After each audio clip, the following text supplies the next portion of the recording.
আজকে শুক্রবার দিন আসরের নামাজের পরে ছোট্ট একটি নবীর শিক্ষা দেওয়া দুরূদ শরীফ যদি পড়তে পারেন, আল্লাহ পাক রব্বুল আলামিন আপনাকে 80 বছরের গুনাহ মাফ করে দিবেন, রিজিকের ব্যবস্থা করে দিবেন, চতুর্দিক থেকে বৃষ্টির মতো রিজিক আসতে থাকবে, অভাব অনটন দূর হয়ে যাবে ইনশাআল্লাহ। শুধুমাত্র আপনারা এই আমলটা শুক্রবার দিন আসরের পরে নিজ স্থানে বসে আসরের নামাজটা আদায় করে আপনারা পড়বেন। 80 বার আপনাদেরকে আমলটা করতে হবে। তাহলে আসুন সম্মানিত প্রিয় দিনী ভাই এবং বোনেরা, শুক্রবার দিন কিন্তু অত্যন্ত দামি দিন, গুরুত্বপূর্ণ দিন। নবী করিম সাল্লাল্লাহু আলাইহি ওয়াসাল্লাম বলেছেন, শুক্রবার দিন হলো গরিবের হজের দিন। এত দামি দিন, এত দামি দিন। এই শুক্রবার দিনের বিশেষ কিছু আমল রয়েছে, এই আমলগুলো আমাদেরকে করতে হবে। আমলগুলো কিভাবে করব? বিশেষ বিশেষ কিছু আমল রয়েছে। 1 নম্বর আমল হলো, শুক্রবার দিনের 1 নম্বর আমল হলো আপনার ফজরের নামাজটা জামাতের সাথে পড়া। এটা হলো 1 নম্বর আমল। দ্বিতীয়ত আমল হলো জুমার নামাজের কিছু আমল রয়েছে। ভালো করে গোসল করা। ভালো করে আপনাকে গোসল করতে হবে। ভালো করে গোসল করে আপনাকে পাক পবিত্র অবস্থায় জুমার নামাজ আদায় করার জন্য যেতে হবে। হেঁটে হেঁটে, পায়ে হেঁটে যাওয়া। কারণ এক একটা কদম আপনি যে গেলেন, এক একটা কদমে কিন্তু আপনি একটা করে নেকি পাইবেন। সুবহানাল্লাহ। হাদিস শরীফের মধ্যে এসেছে, সর্বপ্রথম যখন কোনো ব্যক্তি মসজিদের মধ্যে শুক্রবার দিন যায়, আল্লাহ পাক রব্বুল আলামিন তাকে একটি উট আল্লাহর রাস্তায় আপনার কুরবানি করলে যে সওয়াব আপনার আমলনামায়, সেই সওয়াব আল্লাহ পাক রব্বুল আলামিন দিয়ে দিবেন। দ্বিতীয়ত যে ব্যক্তি যায়, একটি গরু কুরবানি করার সওয়াব পাইবে। 3 নম্বরে কাশি কুরবানি করার সওয়াব পাইবে। এইভাবে নিম্ন শ্রেণীর মধ্যে মুরগি পর্যন্ত, ডিম পর্যন্ত আল্লাহ পাক রব্বুল আলামিন দিয়ে দেন সওয়াব আপনার আমলনামায়। সুবহানাল্লাহ। খুব দামি আমল কিন্তু শুক্রবার দিনের এই আমলগুলো। ভালো করে পাক পবিত্র অবস্থায় আপনাকে যেতে হবে। খুতবা আপনার কি করতে, মনোযোগ সহকারে খুতবা শ্রবণ করতে হবে। কথাবার্তা বলতে পারবেন না। এবার আসেন, আসরের নামাজের পরে আপনি দুরূদ শরীফের আমলটা করবেন। কিভাবে করবেন? আমি দুরূদ শরীফ স্ক্রিনের মধ্যে দিয়ে দিব। যদি আমলটা করতে পারেন, আল্লাহ পাক রব্বুল আলামিন আপনার 80 বছরের গুনাহ কিন্তু মাফ করে দিবেন।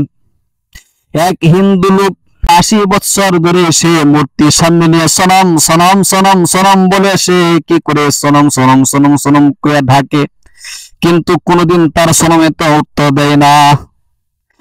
বলে নাকি সনম সনম সনম সনম সনম সনম রে, ও আমার সনম রে, সনম সনম বয়া বলে সে প্রতিদিন তার মূর্তিকে সামনে নিয়ে কি করে ঢাকে, কিন্তু তার সনমে তো তার কি উত্তর দেয় না। একদিন হঠাৎ করে সনম সনম বলতে বলতে হঠাৎ করে সমাদ শব্দ ভুলবশত তার মুখ থেকে বের হয়ে আসলো। তখন মাওলা পাক রব্বুল আলামিনের সিফাতে একটা নাম হলো সমাদ, যার অর্থ হলো বেনিয়াজ। আল্লাহ পাক রব্বুল আলামিনের ওই সিফাতের নামটা যখন সে ভুলে উচ্চারণ করে ফেললো, আল্লাহ পাক রব্বুল আলামিন তার ডাকে সাড়া দিয়ে দিলেন। আল্লাহু আকবার। বলতেছে, হে বান্দা, তুমি আমাকে কেন ডাকতেছো? কেন আমাকে ডাকো? হিন্দু ভদ্রলোক বলতেছে, 80 বছর পর্যন্ত আমি সনম, সনম মানে কি মূর্তি, সনম মানে কি মূর্তি, মূর্তি অর্থাৎ সনম সনম সনম বলে রাখলাম। কোনদিন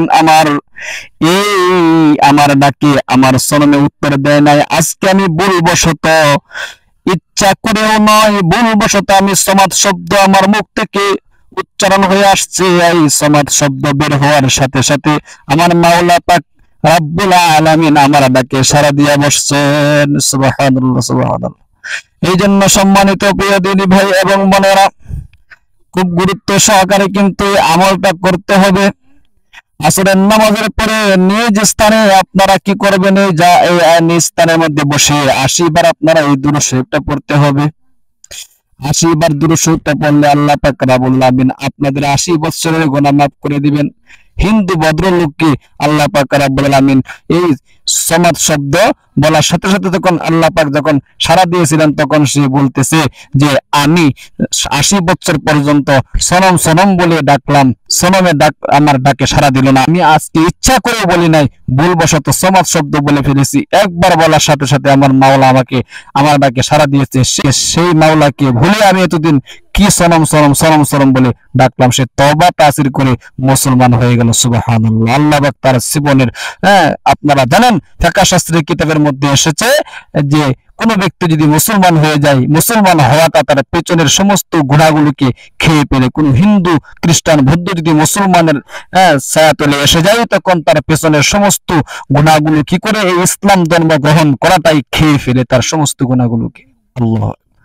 তাহলে হিন্দু ভদ্রলোককে যদি আল্লাহ পাক ক্ষমা করতে পারেন, আমরা যদি আসরের নামাজের পরে আমলটা করতে পারি, অবশ্যই আল্লাহ পাক আমাদের কি ক্ষমা করবেন না? অবশ্যই আমাদেরকে ক্ষমা করবেন। এই জন্য আসুন সম্মানিত প্রিয় দিনী ভাই এবং বোনেরা, এই দুরূদ শরীফটা কিভাবে আমল করবেন আমি স্ক্রিনের মধ্যে দিয়ে দিতেছি, আমি বলে দিতেছি, আমার সাথে সাথে সহিহ শুদ্ধভাবে আপনারা উচ্চারণটা ঠিক করে নিন। আল্লাহুম্মা সাল্লি আলা মুহাম্মাদিন নাবিয়্যিল উম্মিয়্যি ওয়া আলা আলিহি ওয়া সাল্লিম তাসলিমা। আমার সাথে সাথে বলুন, আল্লাহুম্মা সাল্লি আলা মুহাম্মাদিন নাবিয়্যিল উম্মিয়্যি ওয়া আলা আলিহি ওয়া সাল্লিম তাসলিমা।